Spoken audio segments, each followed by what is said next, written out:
Arjun do some talking while I kind of move some slides forward for him, if that's all right with you guys. Let me get stuff started here. All right. Can everybody see the screen okay? Okay. All right. Well, we'll get started. Arjun, go ahead, please. Okay. Aloha and good morning, everyone. And thank you, James, for sharing the screen. And so I am Arjun Ariel, Rotary Club of Honorable Sunset, and I'm a Global Grant Chair for District 5000. And our grant chair, Dave Mazrani, is here also, and others. So just a very quick overview what it is today.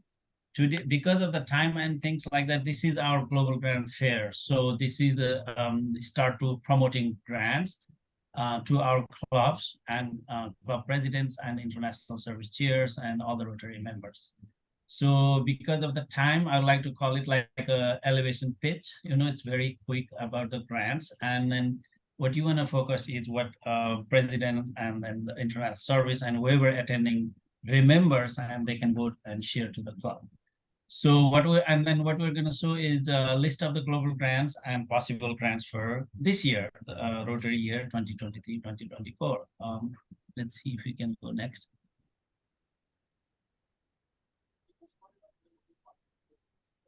Okay. So lots of people are asking like how to select grant. There is no like a magic numbering thing or anything like that. What you see on your left is if you see the Rotary International website, they say that global grants, and it clearly defines what it is. And it says, number one, it has to be sustainable. I'll give you an example what I mean by it has to be measurable outcome. It has to like this many number of people getting this benefit, and it has to be measurable outcome. And it has to be one of the Rotary's focus area, and respond to real community need, not our need when you go to other countries.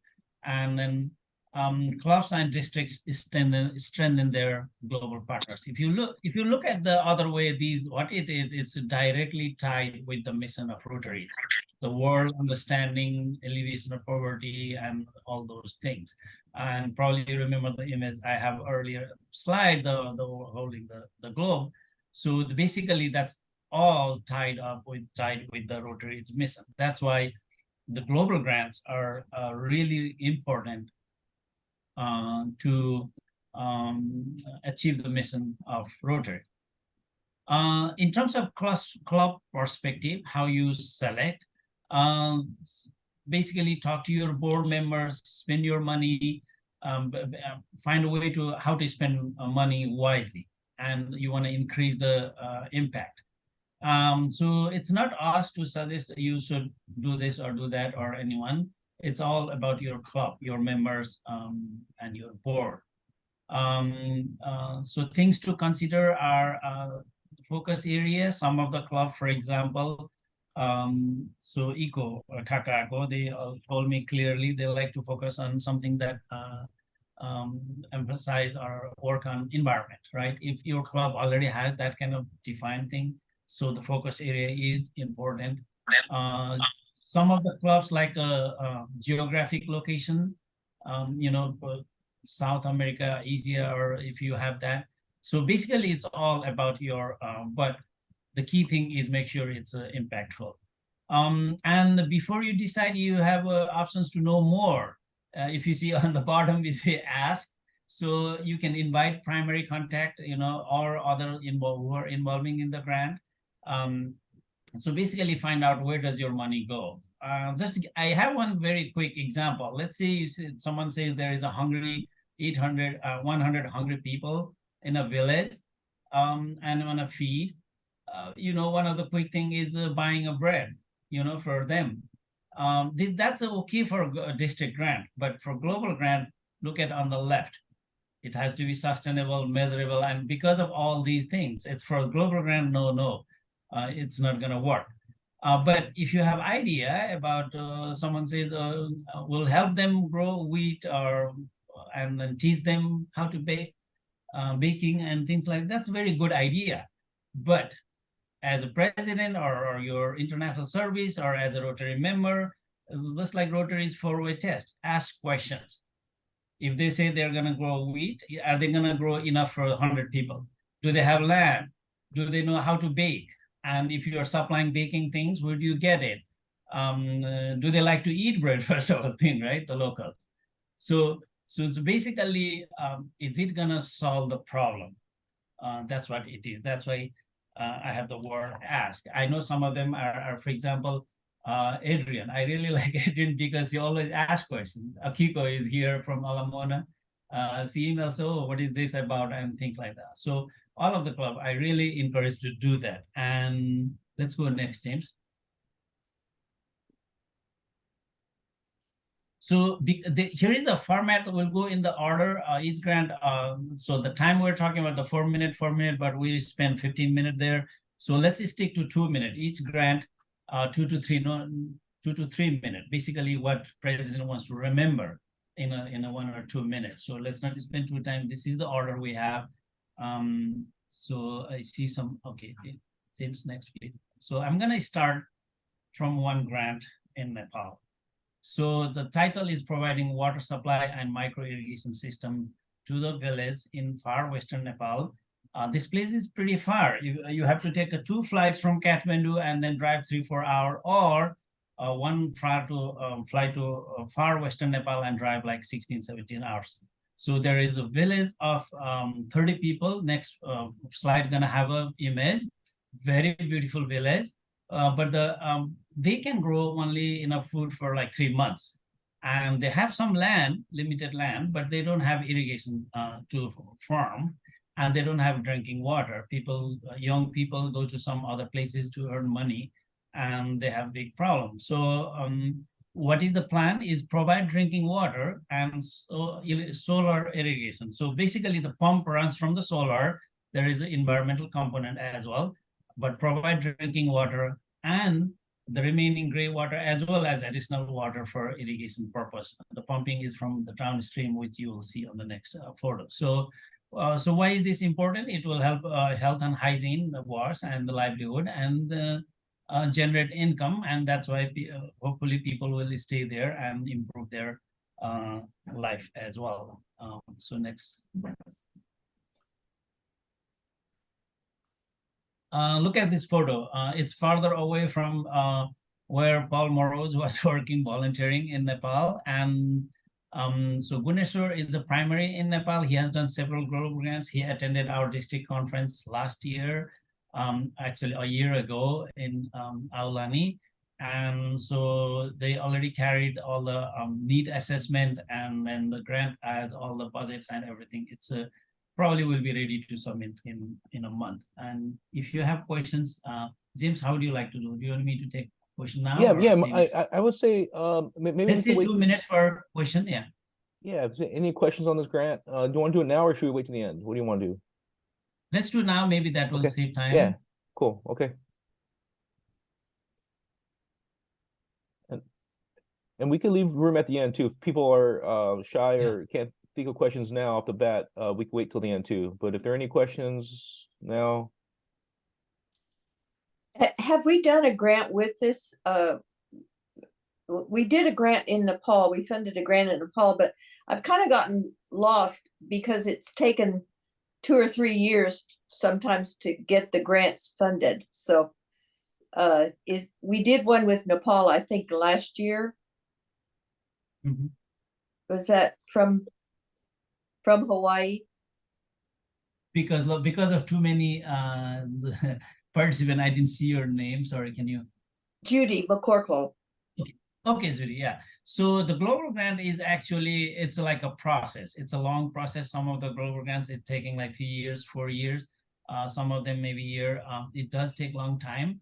I don't know which particular grant you are talking about, but most of the Nepal grants, we have progress reports as well. Okay. So send me email, I'll send the progress report of the. Okay, okay, thank you. Quick question, Arjun. This is Yes. Jonathan. Guneshwar Mahato, he's from the Terai in Chitwan, right? Yes, he is. Yes. How does he know about this village in the far west? He is an engineer. He used to work as the government, and he was working in that place as well. And also they have a really good working relationship with another club close to this place, and that is a small club. And his idea is also to empower that local another Rotary club as well. So thanks for the good question. Right. Thank you. Yeah, we're trying to see if any questions in the chat window. I think because of time, maybe we should move to next. James, Yeah, I think maybe. so. That sounds like a great idea. Hey, I'll put up the generic slide here for Dave, but Dave, do you happen to have your slides with you, by chance? Should I let me find you here. I'll grant you some co-share action. Actually, Thank you. Yes. I think I might have just made you the entire host, but that's okay. There we go. Okay, all right. Okay, hopefully All right. I don't lose powers here. But okay, Dave. Let me, Yeah, let me get to Yeah. the share. All right. yeah, feel free. All right. All right. So we've been working. Are you folks seeing my slides? Yes. Okay. We've been working for the last 10 years with the same Rotary Club in Thailand, and we're working with different healthcare facilities in different parts of Thailand where needed equipment is required for hospitals that want to be able to bring services to those areas. So this is a global grant 2456096, and it's for the Khon Kaen Regional Hospital. Sam, we call him Sam, is Kazim Chai Nikwanikan. We've been working with him for the past 10 or 12 years, and he's the reliable source that we work with. He's a past district governor for District 3350, and he's the one that keeps everything moving and allows us to complete almost every global grant every single year in 1 year's time. So what they do is they select a hospital, or they work with various hospitals, and this one is it's a hospital in the midsection. You can kind of see some pictures of that. That's kind of shows you where it's at. It was founded in 1947. They've got 900 beds. They go through a lot of patients every single day, but a lot of the patients may not be able to get some of the care that's necessary for some of their issues that they have because they can't afford the equipment. What they're looking at is a fairly expensive piece of equipment. It's about body plasmography. It's a tongue twister, but it basically measures the volume of air that's in your lungs and can be pushed out of your lungs, and can tell you if there's other issues that you might be having in your respiratory system. And so they have found that through this equipment that they've got about 20,000 cases that they do annually through the pulmonary critical care unit, and about 500 of these that require bronchoscopy energy analysis. They have found that there's been a lot more patients due to the COVID-19 pandemic, air pollutions, patients' lifestyles and behavior. That causes a lot more issues in their respiratory systems, and this equipment will help them be able to be diagnosed and treatments provided. It's an $86,000 piece of equipment, and that's been discounted from $98,000. And so we're looking for enough generous clubs to be able to help assist with that. I think we've already got about $15,000 in for this particular one. We do have a budget for it. And what we normally do is, I'll show you some quick pictures of the area. But that's all just what you might be visiting if you go out there to see us with us. This was one that we did last year, and this is the only reason why I'm showing this is because this is kind of what they do for every machine that goes out. If it's one machine or 10 machines or 15 machines, and here they're thanking Sunrise, Honolulu Bay, Honolulu, Waikiki, Pearl Harbor, Pearl Ridge, Hickam, Pearl Harbor, and Kaneohe for the work that was done last year. And this is both done in Thai and in English, and that is plastered in a brass plaque that goes on each one of the machines. We are thinking about also doing an on-site service project, but that's outside of the global grant, and that would be something that we can talk about later, but I won't go into details on that due to time constraints. Any questions? I'll stop sharing.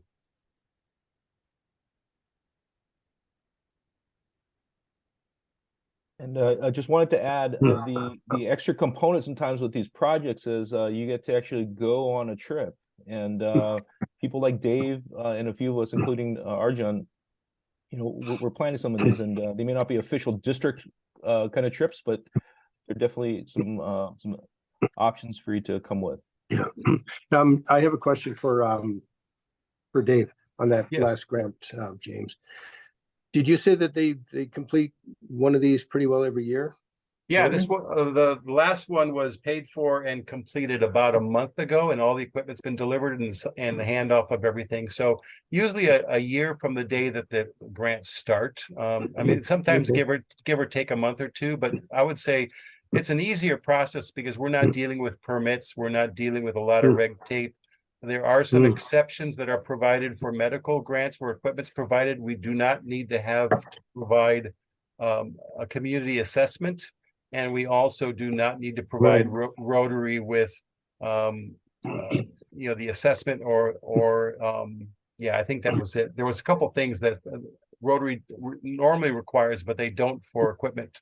All we have to do is have somebody send a letter from that hospital saying, this is what we really need, and that's it. Okay, are they providing training on these equipment as well? Yes, training and Okay. maintenance on the equipment, and there's maintenance programs provided for all the equipment. Okay, so as I understand it, the grants are completed they pretty well complete a grant about once every year. I imagine they have several in the pipe at the same time then, or do they complete a global grant a year, which sounds phenomenal to me. They do complete a global grant every single year, and then I think they're actually fairly well orchestrated. I think they work with other international clubs to do multiple grants with other Rotary clubs, and so they may partner through a different district to do another grant, and may have 3 or 4 or 5 of these. So they really do help with providing medical. Initially, it was a big rash of hemodialysis machines because of the people that were dying from kidney disease. But then it's got moved over to other machines and equipment that for natal care and things of that nature. And the pulmonary machines are kind of a new one. But this is a special needs for this hospital. Well, phenomenal. Thank you. Thank you. Hey, I see Mariko has her hand up. Go ahead, please. Just a quick question. Are these equipments normally imported from the US or from Europe?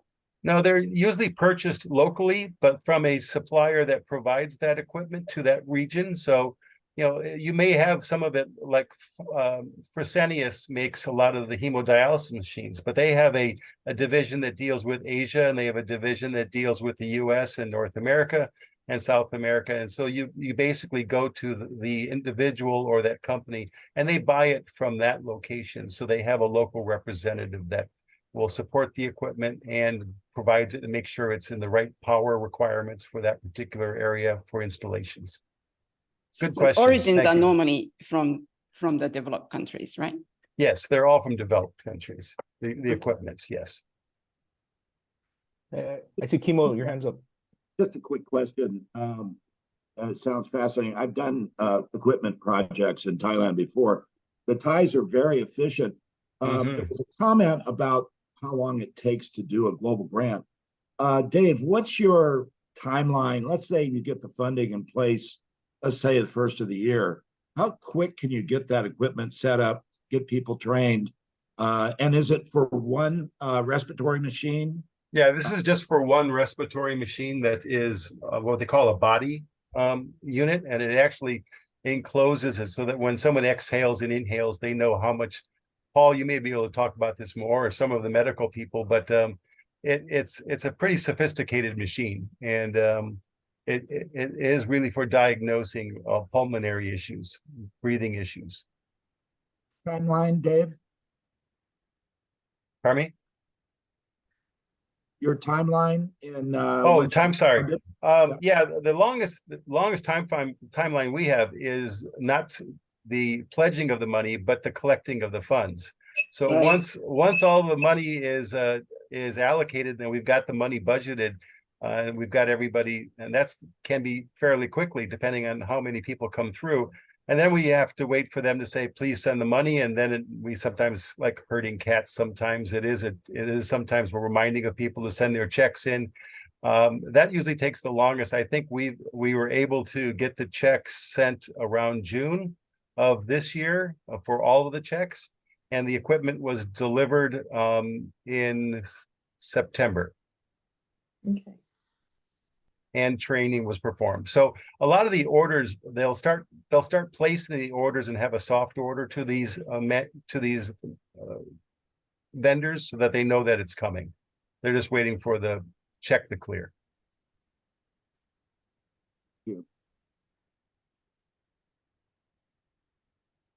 All right. Anything else? We actually have a pulmonologist here to validate this machine. Hector Pena from Mexico was just here last week for the CHEST conference, talking about these things. And to be honest with you, as an emergency physician, I had to Google what this thing was, and I had a hard time pronouncing it as well. But it's a pulmonary function test primarily. But I'm sure it will get some. Yeah, get a nod from Hector. Thank you. I just wanted to make sure. But yeah, thanks, Dave. And you know, I know your club has done these projects. Again, the other key to remind people when selecting a project is feasibility. You know, is this project that's going to something that could get completed? And I'm guilty of being delayed on some reports here and there, and it is sometimes hard to work with new clubs. But there's a challenge, but there's also some degree of you know, spreading the wealth with Rotary about it too. So it's just a fun way.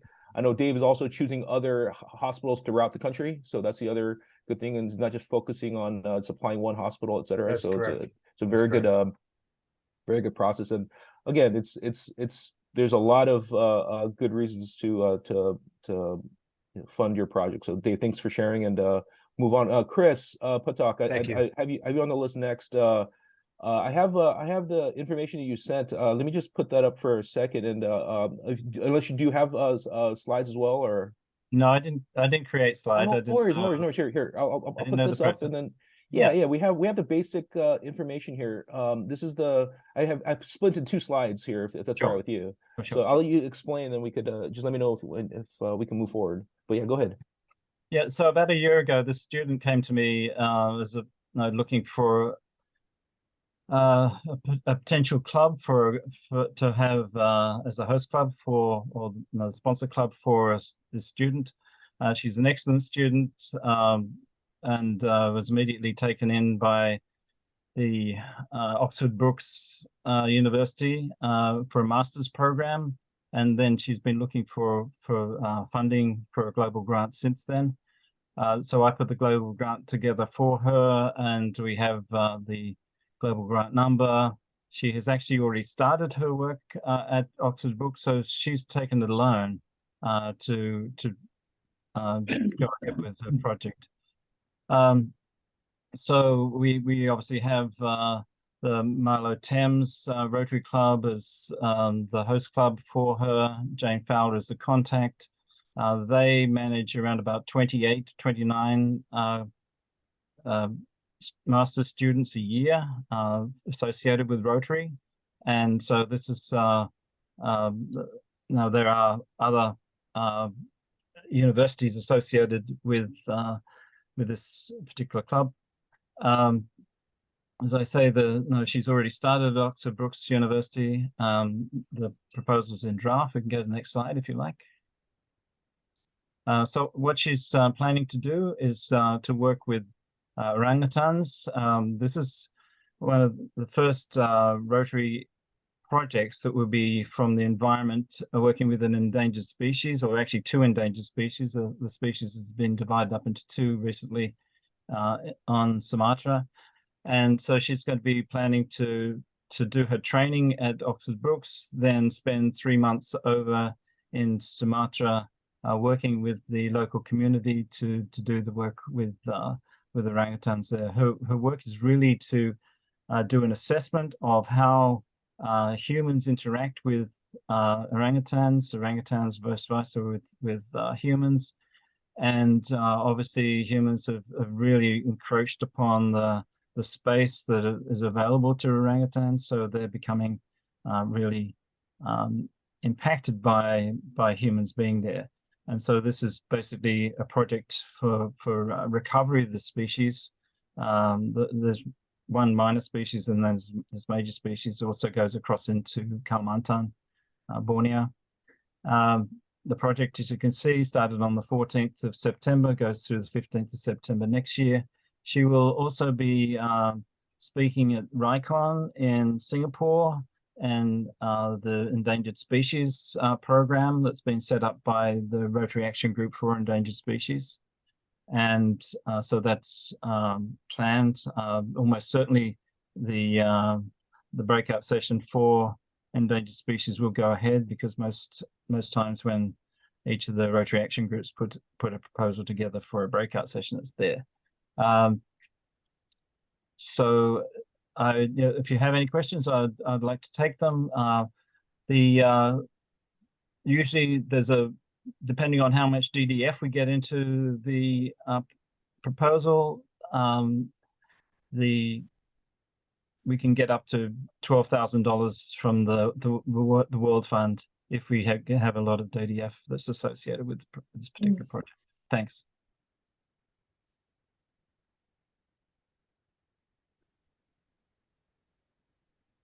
Open to questions. Naomi. Is this student in Hawaii? Is she a Hawaii resident? She lives in Maui. I don't recall the name of the town that she lives in, but she lives in Maui. Yes. Huh. Okay, thank you. Judy here. It sounds like with the international conference in Singapore that there might be a possibility of actually going to see what her project is doing. Is that possible? Yes, it is. I'm planning to do that. I'll be in Singapore, and I certainly have already looked into that. The trip to from Singapore to to Borneo, not Borneo, to Sumatra is very short. It's about $200 return fare from Singapore to Belém, not Belém. Because we would be interested, my husband and I would be interested in that also. We'll be at Singapore. Yeah. So that's an opportunity for anybody that's in Singapore to go across and visit the Orangutan Foundation's site on Sumatra. Okay, so I have to be in touch with you. Yes, and I certainly can arrange that. Yeah. Okay. So Chris, I have I could ask later, but I just Google, and I have done one scholarship EU who went to UH Manoa, and at that time they made us to make sure the money goes to on the education, because it's a global scholarship, global grant. Yes. Looks like in this case the plan is to go on her research, right? Yeah, not directly education or food or anything like that. So there might be concern. So probably better to ask the grant center, I think, before. Yeah. So the vast majority of the cost is for education. Obviously, there's travel costs that are associated in there, and those costs come to about $2,000. So it's a minor part of the proposal. And usually within a global grant, there is a travel component associated with it.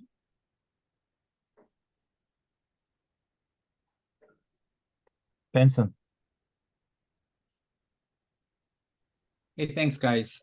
So as you know, we finished this year with sort of phase one of our project over here to supply water for the Marshallese folks down in Ocean View. So our next step really is we're gonna put together a global grant with your help to try to get a water system up for these folks. So my question is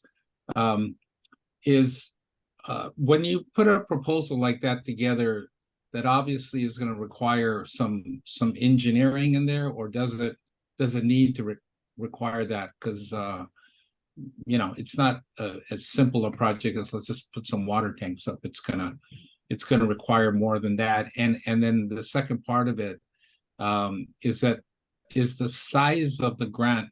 Does that dictate how long it takes, or does a $40,000 grant take the same amount as a $400,000 grant? Sorry, who's that to? Benson, to answer your question, the amounts don't matter. There's no time. A $200,000 grant is not going to get more time to finish it, and than a $30,000 grant. It depends on the grant itself, right? I think training components take a longer time, builds take a longer time. I do agree that if you have a proposal that Rotary, and I know Chris can attest to this with his experience with Rotary Action Groups, primarily chairing a lot of them, but I think we could bring this up to the Water Sanitation Rotary Action Group and ask for technical advice to jump in as well. And Arjun, please, if you want to add in anything too, Arjun. You already answered, James, and so the only thing we know is the limit is 30,000. But if you exceed, I forgot the exact number, 150 or so, it becomes a larger grant, and then it has to go to the board approval. That's the only difference. If it's I guess at that point it also requires a site visit from someone from RI to come make sure that things are happening and that kind of sort, right? Cadre visit and things like that. It's too large. So I'm a member of cadre for water and for the environment. Any grants over $100,000 or even close to $100,000, anything above requires a visit from cadre. So I don't know if there are any other cadre on this call from any other area. So it's really great because we need to coordinate. I see a lot of potential grants coming to us from overseas associated with Lahaina recovery and all sorts of things like that. So, but James and I obviously are on the ground, so we're more likely to be called upon for those things. But yeah, so in terms of engineering and everything like that associated with the project, they can all be built in. Obviously, machinery can be built in. There are certain levels to which.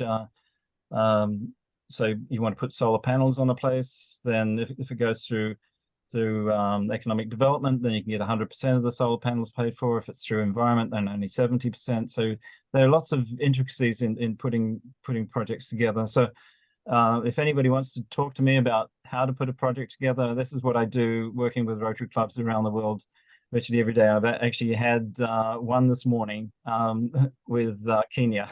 So Yep. And to add on to this, Chris, we could add you into the annual Rotary grant training as well, because we have a seminar about global grants. We'd love to have your input, especially from that upper echelon level of RI, to help us with this. Happy to. Thanks, Chris. Awesome.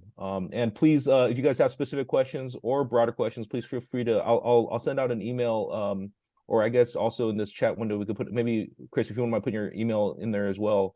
I know Arjun did. I'll put mine in there later.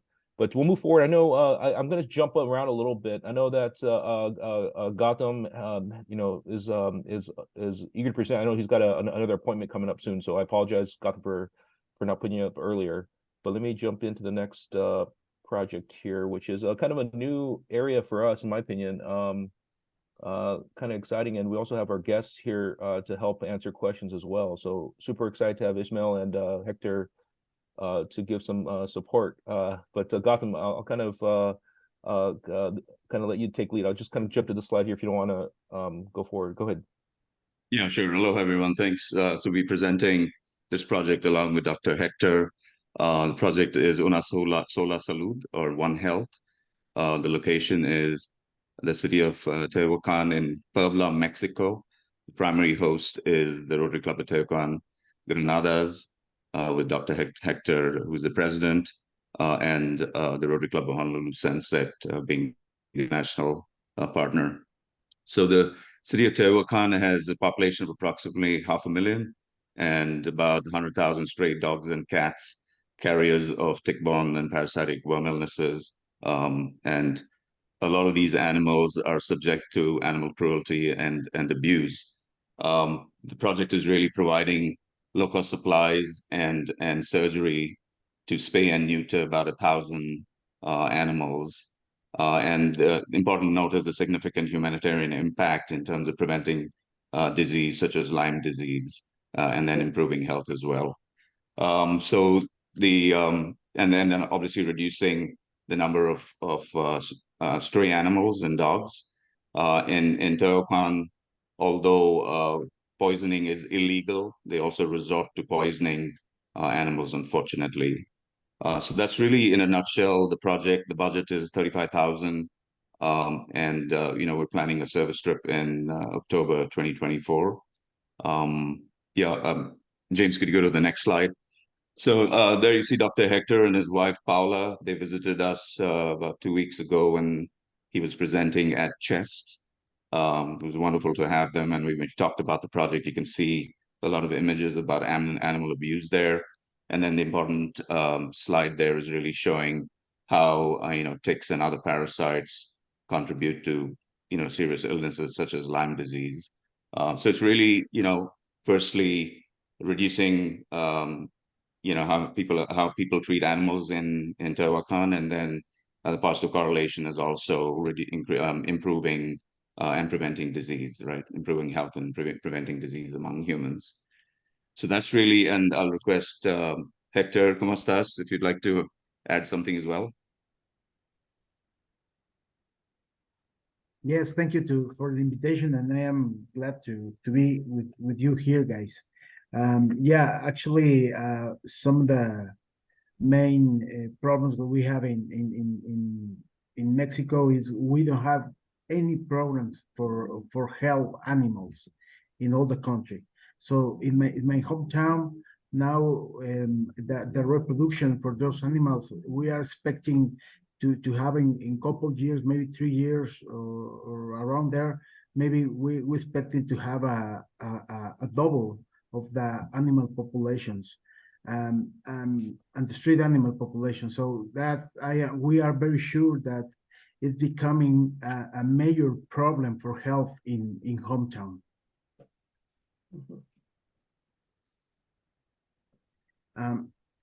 Yes. Yeah. Do you need that I explain another thing? Yeah, James, is there anything else No, that you we're would like good. us No, to yeah. add? Any questions, or Ismael, anything Okay, you want go to ahead. add Yeah. as well, Ismael? I know you jumped in to I want to give you the opportunity to talk to if you're joining us all from Mexico, Yeah, I think it's very important to make awareness for the people from Tehuacan, because they need to know that this is kind of measure to protect animals, to protect the health of humans, and it's important that they learn how to confront this problem in the city.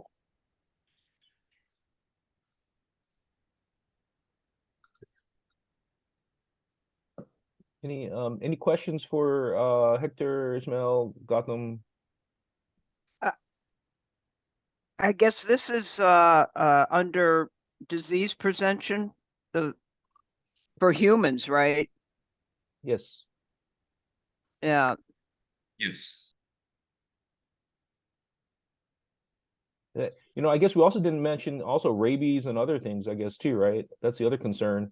I had a friend that was bit in while she was traveling, and it's ironic because you travel back to Hawaii, we don't have rabies treatment here. It's kind of scary, so you get bit by a rabid animal overseas, come back here, it's really hard to think. So it's something to think about. Hector, go ahead, please. Yeah, well, exactly. It's something that it's very important to explain. In Mexico, we don't have also any programs for vaccines in animals. So we are very sure that the rabies and other kind of the infectious disease, for example, like a parvovirus, is going to be very scary thing, because parvovirus, they can get sick in feral animals, and they can make sick to the natural animals in our ecosystem. Even the same situation with rabies. So we believe that the best way to cut all that situations is for spray and newer animals. Yeah, I get that. The one thing though, I think you might want to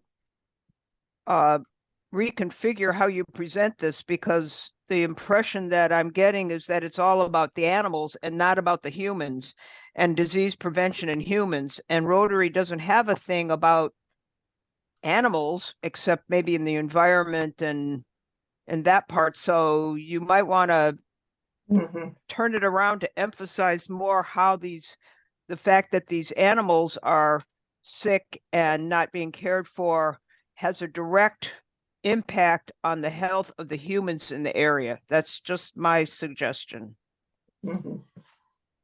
That's valuable feedback, Adrian. Thank you. Yeah. Yeah. I mean, there is a positive correlation, and we want to show that.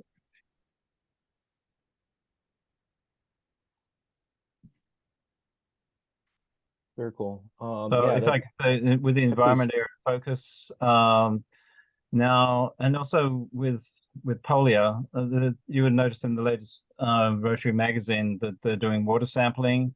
And so Rotary is now concerned about where diseases are actually coming from, whether it's water, from animals, from bats, from anything else.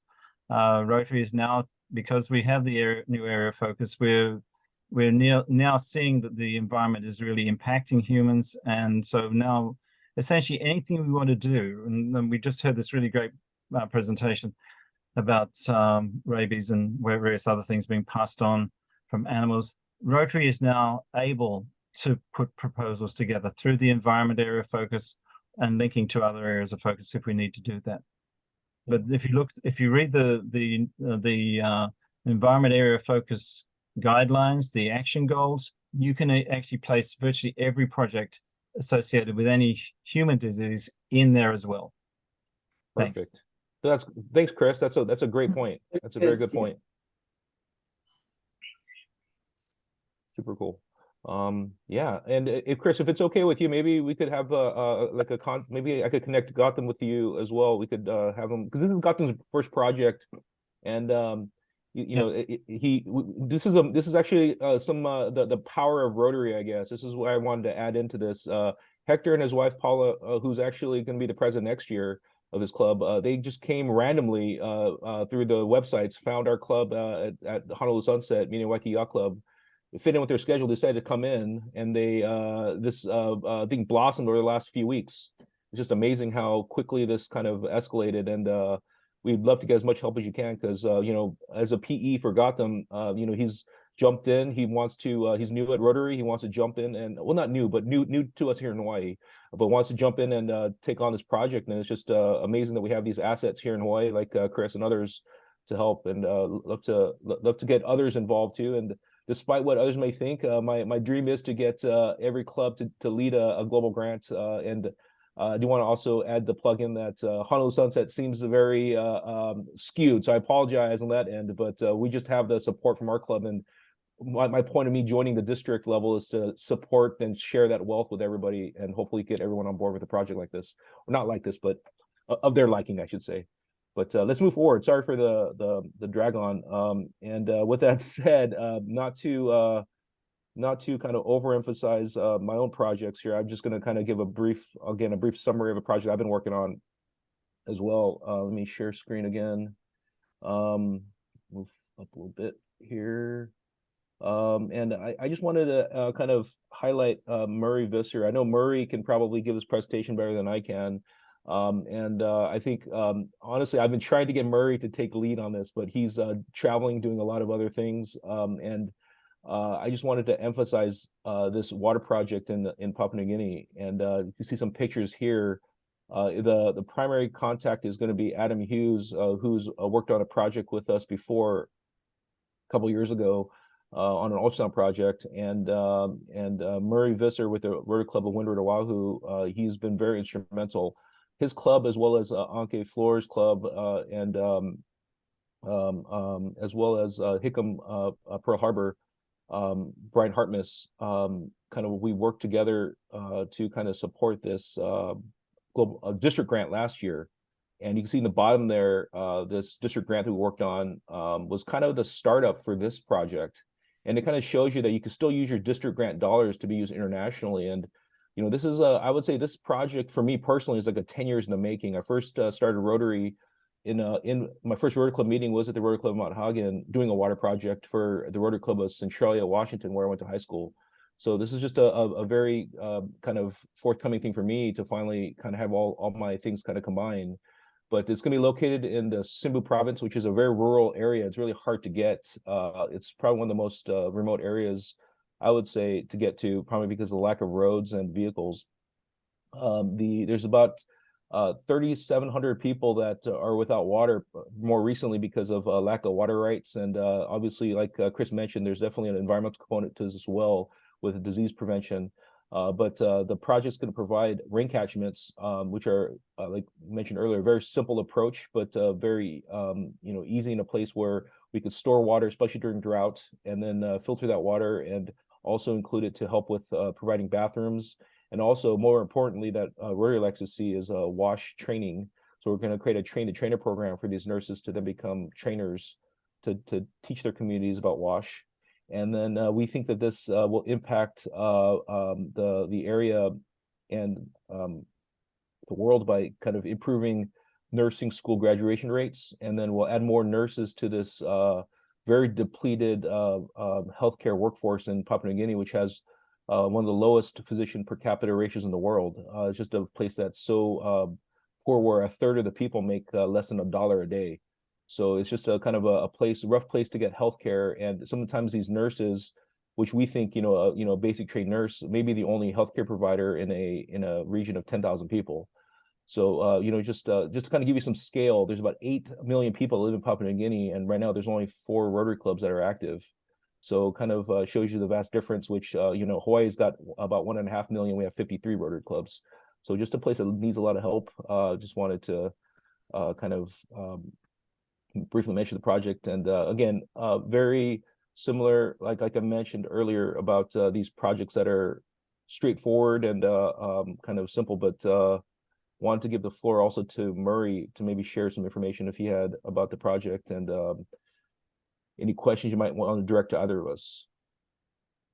Yeah, I just want to say I'm not the one that's instrumental in these projects in Papua New Guinea. It's Dr. James here, but yeah, I do like to help him with doing these projects, and so we're planning, or Dr. James is doing most of the planning for next year's project, and I'm kind of helping him with that. So I plan to go there for the 3rd time because I find it rewarding to be there and help out these people. Although all these global grants are very worthwhile, I found that being in Papua New Guinea was especially rewarding for me, because the average person out in the bush lives on $1 a day, and so they definitely need a lot of help in terms of the WASH and other medical projects. So I am James. I'm going again next August, and that's all I got to say. I want to set the record straight. I'm not instrumental in this, but I am helping Dr. James.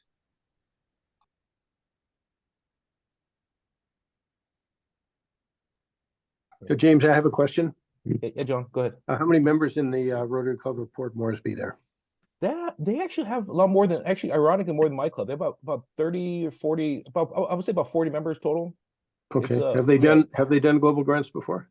Yeah, they've done quite a few with Australia.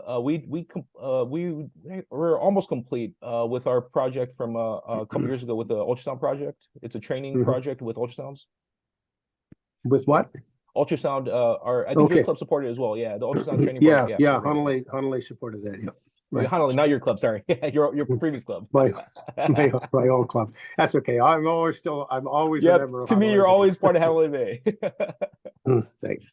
Okay. I have another family member right here, which is our daughter, Ampara, and so she's listening.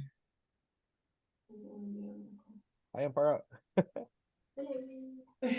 She said hello. Hey, so James, is that it for the presentation? So there are no. We have I believe we have some others as well. We have some more time. I guess if we have some more time, I think the last kind of slide I had up. Let me just go through. I don't have to actually show it, but I just want to go through we did have a slide on, you know, actually, you know what, I'll just put it up so that people can see. Sorry about this, but I know. When you say we have time, I think it's 11:30. Oh, it's 11:30 already. Shucks, sorry. Yeah, but talking too much. But I did want to give the floor to some people. So obviously, if people need to leave, they can, I guess, for the sake of time. But people are willing to stick around a little bit longer. You know, obviously, we wanted to mention a couple of projects. You know, we do have some projects that are kind of in the works. And also, you know, wanted to see if there's other District 5000 global grants that are out there that our Rotarians are involved with. And, you know, Paul joined us. He's still a member of our club, but he's joining us from Toronto, and he's gonna be part of this VTT as well. So just want to give him some time as well. But I know Jacob mentioned some time as well. Let me just go to stop share. And if you guys just want to kind of mention your projects, do you guys see Frank here from Maui at all? I'm not sure if he joined. Frank is not here. I can talk a little Okay. bit about that. Yeah, why don't you go ahead first, Arjun, and then maybe Jacob, and then we can have Paul finish up. That's all right. Before people jump off, can we just go over the process of the global grants? So yeah, just to be clear, November 15th is November 1st was the day to put in all the pledges, but that's being extended to November 15th. And so what the clubs would do is look at your allocation for global grants, and you fill out the pledge form on where you want your funds to go, and you would need to match it with club cash. So right now there were 5 projects that were presented.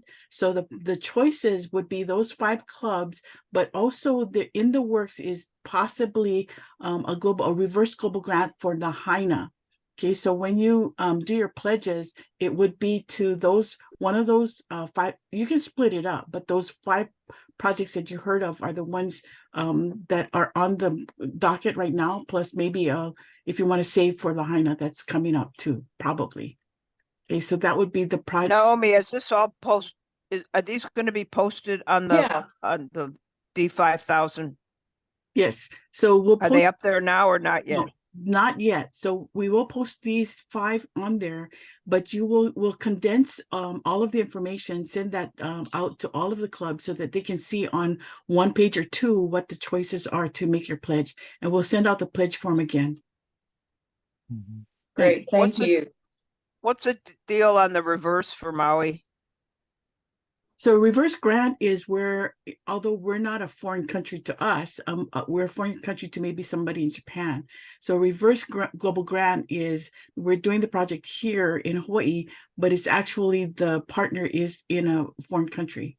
So right now there's no project being proposed, but we hear that there could be some coming up for Lahaina. Well, I know that we have sister clubs that were interested in donating money, and we're having our fundraiser tonight. I can do some more talking and seeing.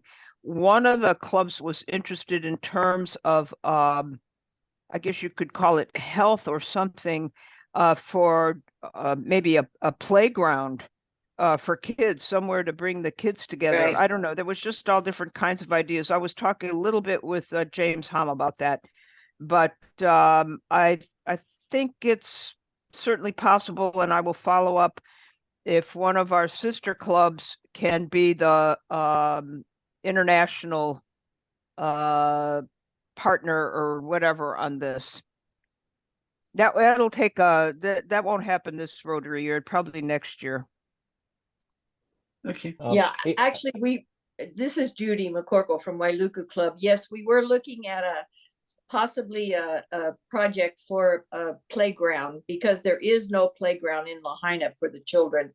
And we've sort of determined that that's going to take another year for us to put together with the logistics and everything that's going on. Well, we can talk about it.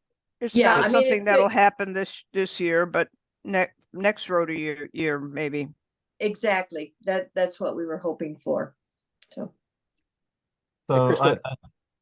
So we have to move away from the term reverse grants. That is not something the first ones that happened about 10 years ago, yes, they were considered as reverse grants, but now any club anywhere in the world can host a global grant.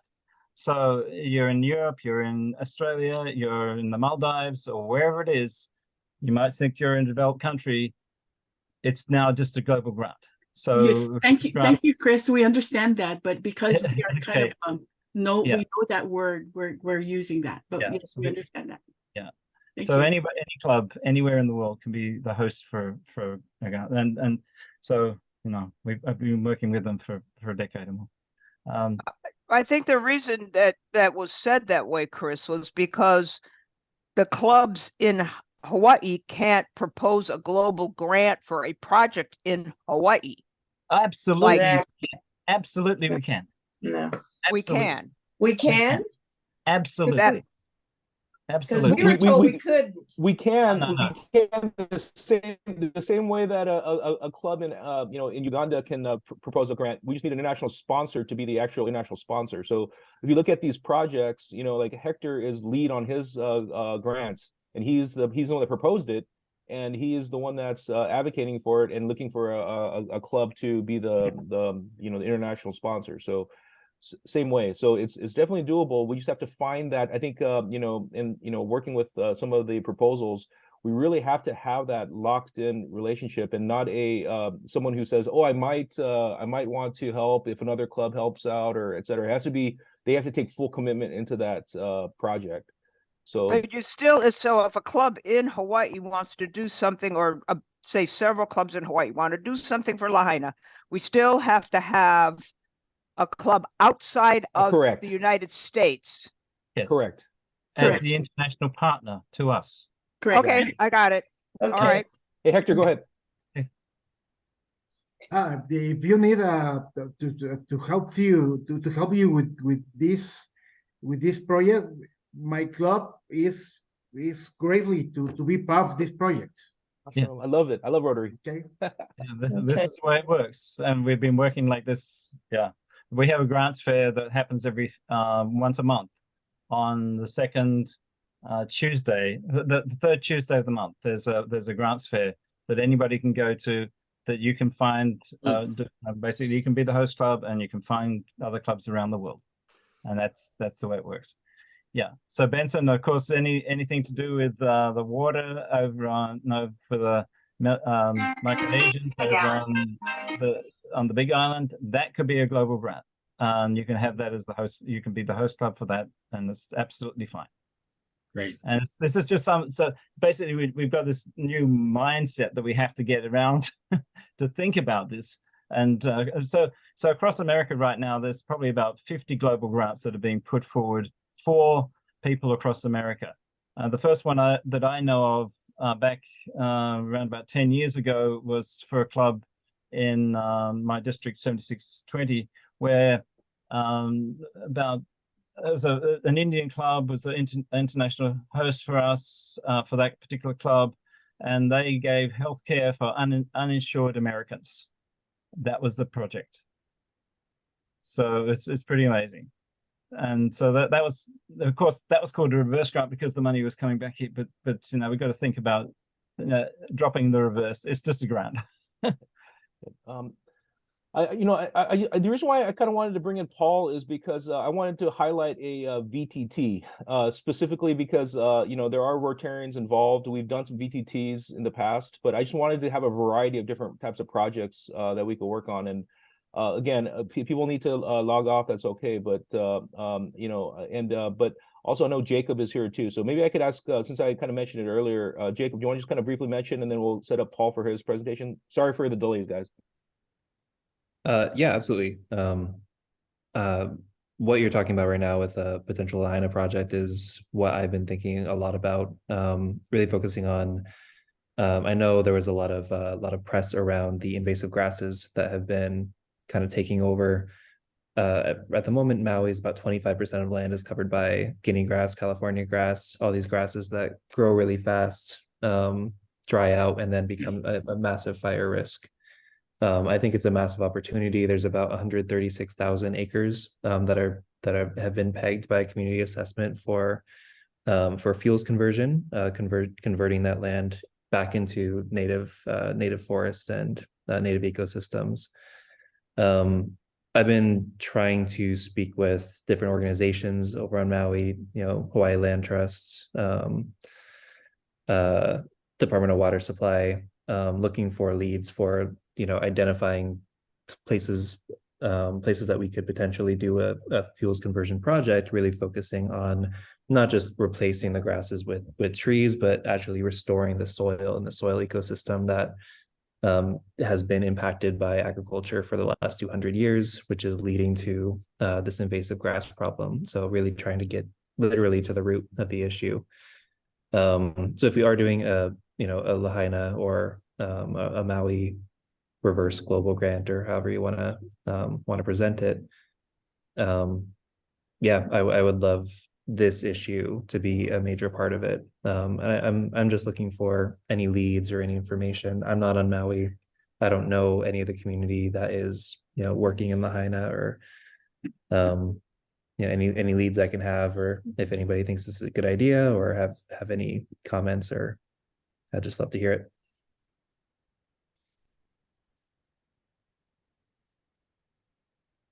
Jacob, perhaps I can talk offline with you. I'm a botanist. I know all about grasses and shrubs and what should be growing there. So nice. And I know the shortage is nobody's growing enough plants to put out to restore. Nobody. I see Niti has her hand up. Go ahead, Niti.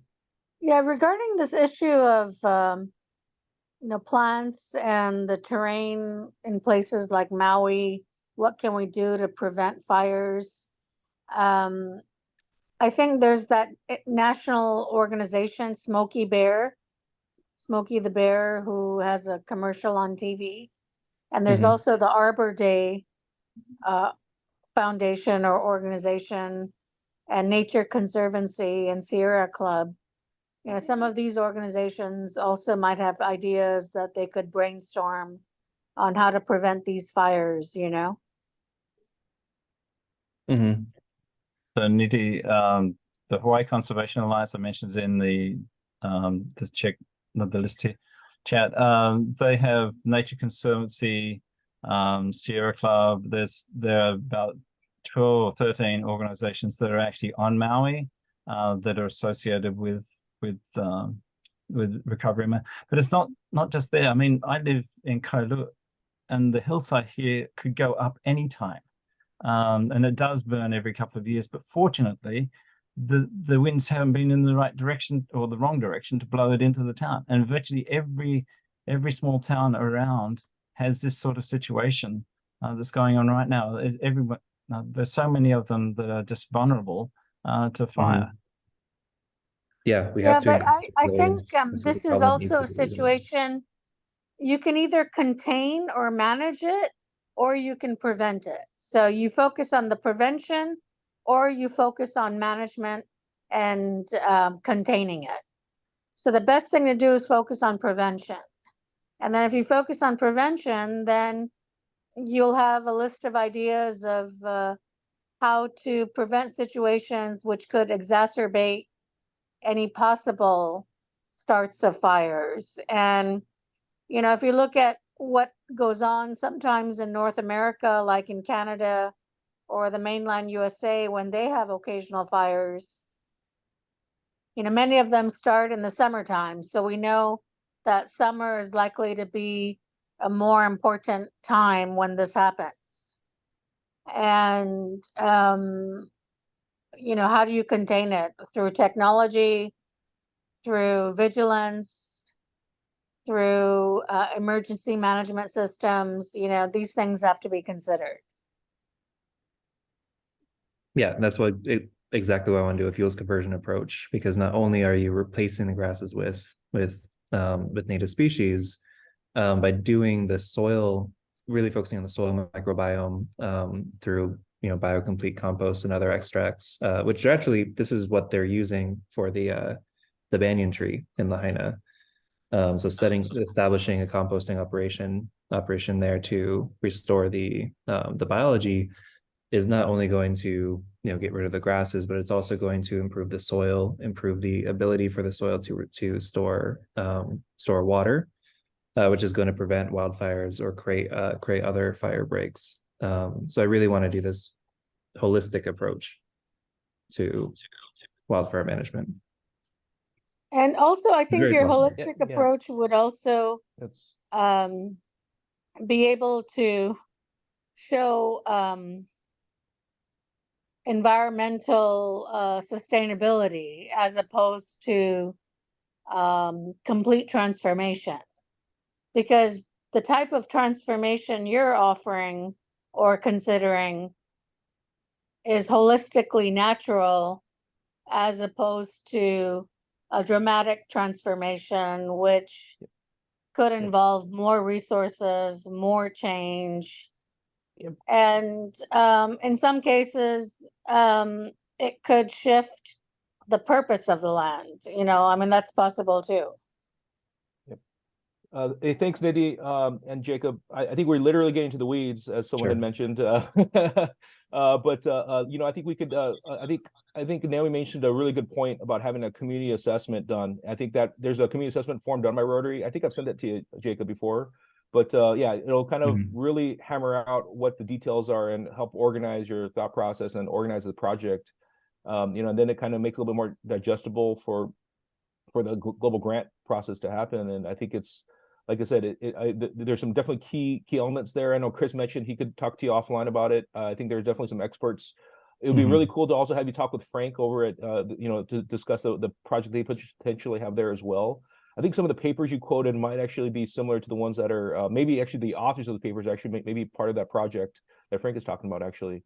So you may want to just connect with them as well. But kind of getting back towards our global grants here, and I just wanted to, I know Paul is actually now the coroner for the entire region of Toronto, and he's on call, and I'm thankful no one has died or had murdered or whatever you else want to call it that's been needed for the coroner to show up. He's on call right now. But thanks for joining us, and thanks for everyone for sticking on this call a little bit longer than needed. But Paul, if you want to, I'll give you the opportunity to be the co-host here, and then want to share some slides? Yeah, I'll just describe Mark. So I'm speaking on behalf of Mark Berry, who is the Rotary Club of Maui for many years, and where he started this project, and now he's in San Diego. He's in Uganda right now as we speak, working on this project. And this is a BTT project. It's Train the Trainers. And what Mark has developed is a project where he brings together professors of pediatric orthopedic surgery, and he takes them to Africa, and he has them become Train the Trainer programs. So he'll sponsor a high-level professor from North America or from Europe, from Israel, where they will spend a month in an African teaching hospital, and they will, and over the course of a year or 18 months, this program will train pediatric orthopedic surgeons in Africa. So these are Africans we're training. And what some people might not realize is, like, not every orthopedic surgeon or surgeon can deal with all the pediatric orthopedic problems that can happen in the world. Things like club feet, things like hip dysplasia, things like scoliosis, things like osteomyelitis or rickets, and all these severely disabling things that can happen to children. You have to be pretty specialized to do that. So those skills are just not in Africa or many other parts of the developing world, but specifically Africa is probably the worst in the world for this. So Mark put together this great project. He himself is a pediatric orthopedic surgeon, cut his teeth and made his fortunes in Las Vegas, and then he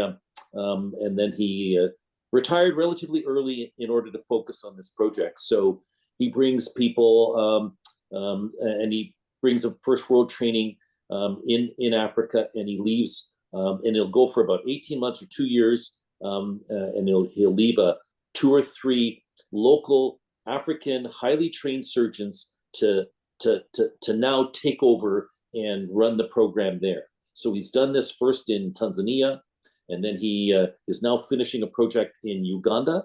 So he's 2 years in Uganda, and now he's moving on to Rwanda. And so this is a really great project. I mean, it's talk about sustainability. So I can't speak enough. And the measurable outcomes are pretty profound. You've got now surgeons who are skilled enough to do the things that were literally unavailable before. Like we take this all for granted here, like a kid does something to themselves, like or a fracture, but that not every orthopedic surgeon can do what they need for kid problems. So it's so he's looking for a little bit of help with this.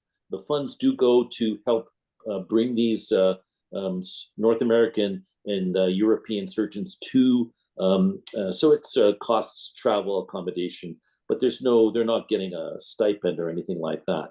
So I think it's a very high impact project. It's very sustainable. It's been successful too. And what, so he has integrated this into the local East African surgical diaspora. So the College of Surgeons of East Central Southern Africa are involved. He's got that program going. So these trainees are getting our certificate, an actual certificate as bona fide specialists in pediatric orthopedics after they have become orthopedic surgeons in Africa already. So I think it's a great program, and so he's looking for a little bit of help with this. And so this is a VTT project. Is that the same as a global grant? Necessarily? Yes, a VTT is a type of a global grant, same as like a scholarship. Like I really love the diversity of these projects we have today. We have the global grant scholarship, we have the global grant VTT, we have medical equipment projects, we have water projects, we have like a thing that's new to me. And thanks for bringing it up, Adrian, too. The impact of animals and how we need to focus that, bring that back to how it impacts health and our communities. We have like these far-reaching areas in Nepal that it's a group that we've worked with before. That's we all know that Nepal is near and dear to our hearts in Hawaii. For some reason, I just feel there's this attraction between Nepal and Hawaii, right? I think everybody here can agree. But yeah, there's just a lot of potential here for these projects. Again, we'll have these the contact info for these projects up and running. I know that again, don't feel like you need to just pick one and have all your cards into play. Here is another. This is a district international service chair. I'm not supposed to tell you kind of a hack, but you could spread your wealth and get more credits on your awards at the end of the year too, right? Because you're supporting more than one project. So keep that in mind too. So if you want to support more than one project, don't do it for the awards, obviously, right? But just something to consider that it kind of helps build these bonds and these bridges too with other clubs internationally by supporting more. So want to see any other questions? I just want to see if there's anything else that we could help with here. No, just make sure that all this stuff is up there someplace where we get emailed all this, because it's a lot of information, and to try to figure out, how much money any club has that they want to contribute to whatever is as I know, challenging from having been doing this for the last 10 years. So, and I know that Naomi said that would go out. And I know you'll send it, Jim. Just keep it up. Great. Thanks, Adrian. Yeah, Jim, one of the things I'd like to say is the other global grant fairs that I've been to have been multi-district. So I know we brought in some people from Mexico today, some people from Toronto. So this is an opportunity. And the last one I was in Mexico, and it had people from Argentina and from Texas that were there in the room, all putting money into projects in Mexico, and vice versa. They're invited back to those districts to put money back into their districts. And so, we're sort of sitting in the middle of the ocean here with our own District 5000, and we might seem very parochial. And I would personally like to see us expand our wings and get more people around the world engaged with us and us with them. James, I have a question. John, go ahead. Yep.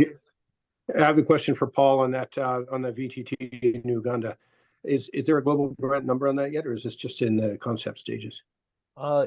We do have a global grant. It was actually so big they split up into two. So the first one is going, and then the second one is up and running.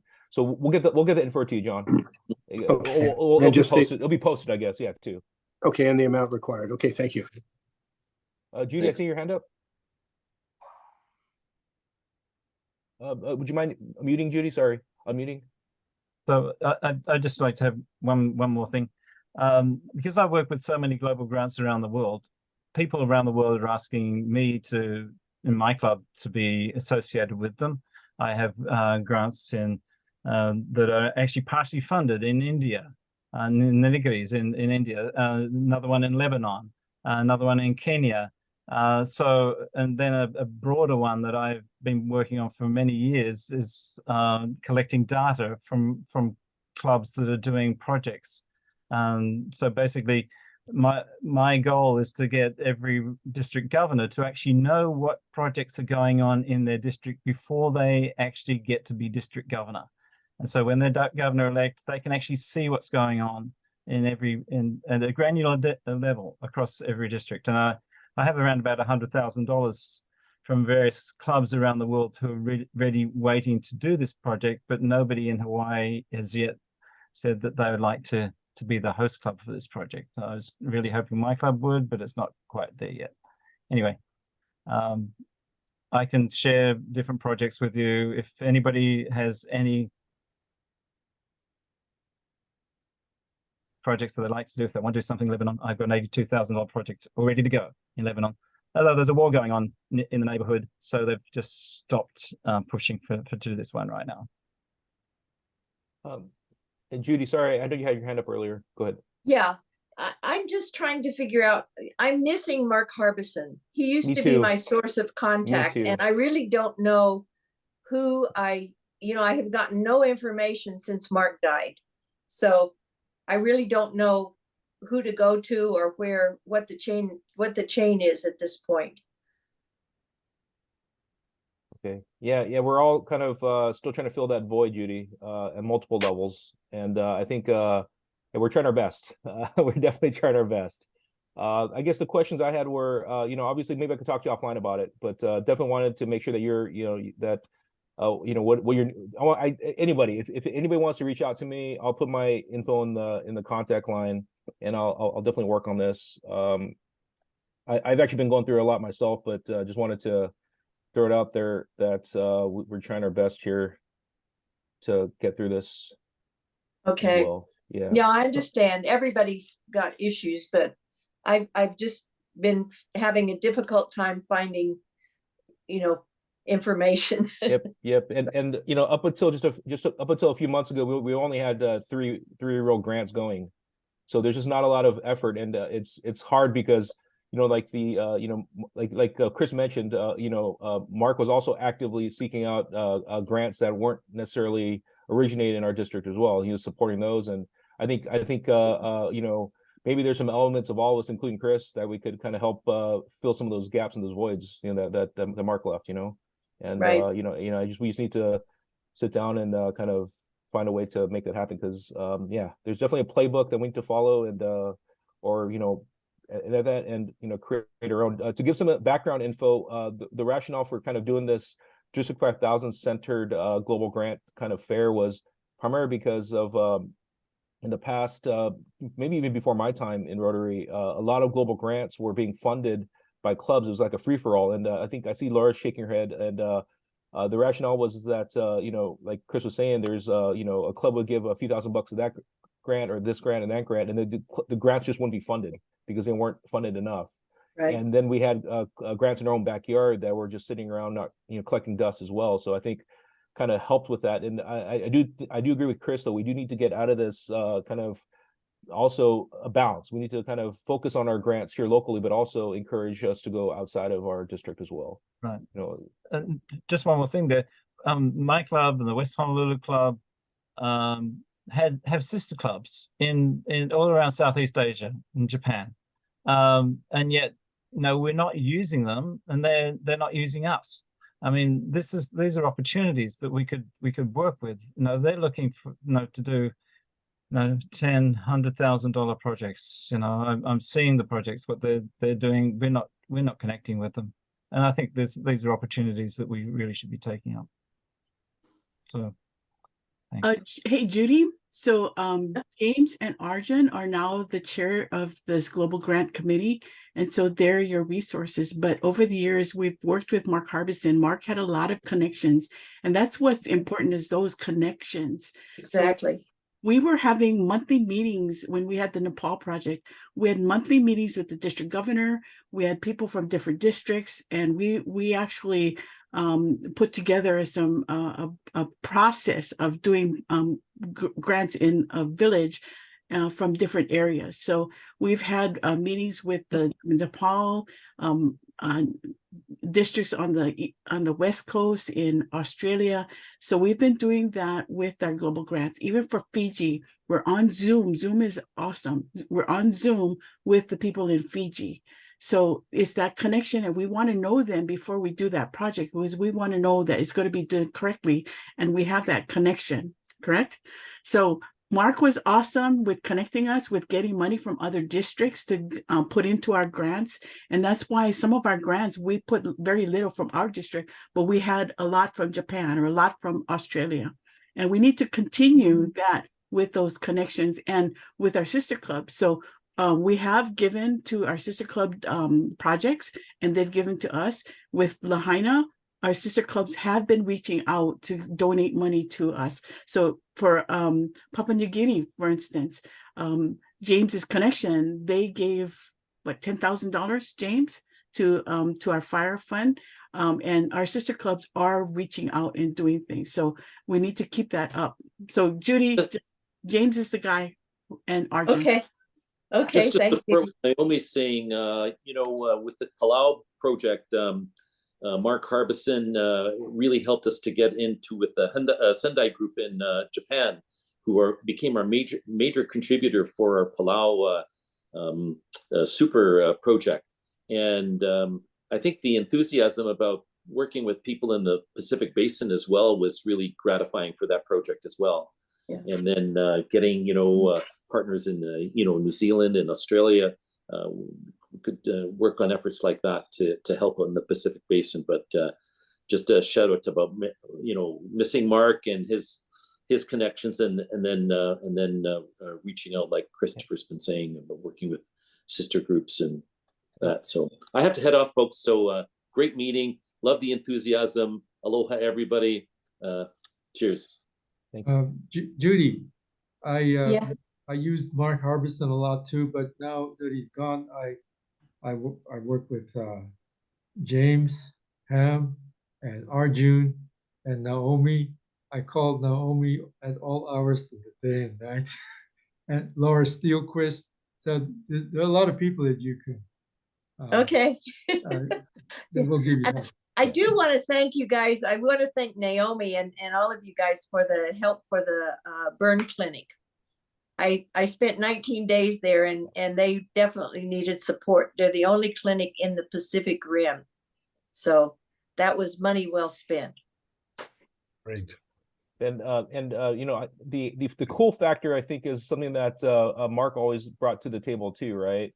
Was a club that maybe a region we hadn't worked with before, a project or style that we hadn't done before. He really wanted to hammer this down, and I think that adds an element to it too. But I've learned and been burned also that sometimes you have to have that element of feasibility and making sure that it happens too. So that now has topped my list of making sure it can work first, and then add that cool factor in later.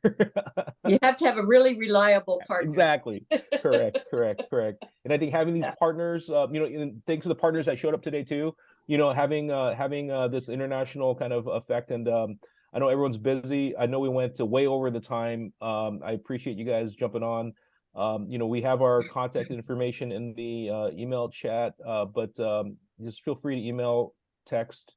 I'm also up at wee hours at the time too. I sent a text to Naomi at 3 in the morning, thinking she'll get it next day. She actually responds immediately. So I think Arjun as well. So we're all like kind of night owls. Maybe we've never really adjusted our international time zones back, but but anyway, and also just want to thank everyone for jumping on. You know, I would say you know, Paul's already taken off, but I think our friends from Mexico, Hector and Ishmael, I think are furthest away.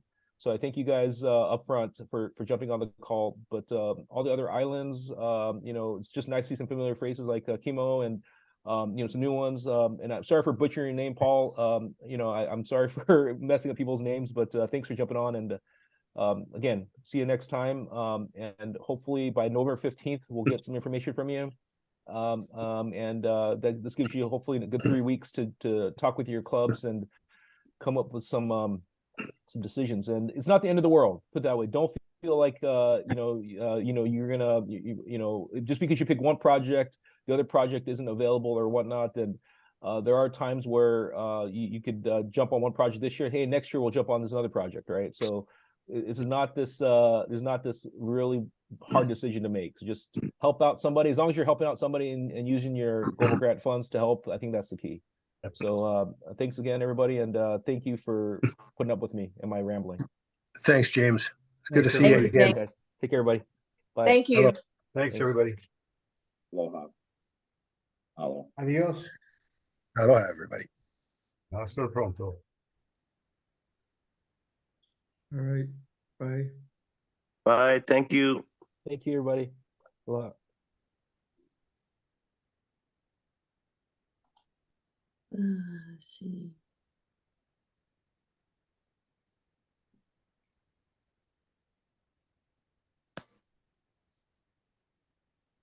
Yeah, I was trying to figure out how to get your.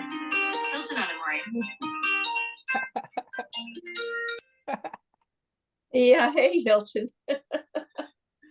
Yeah. Yeah, how you doing? Yeah, you look really sick. You look sick. I'll just end the call if that's okay with you guys. Is that cool? Feel free to reach out. Thanks. Okay, bye. And call me or text me if you need me, please.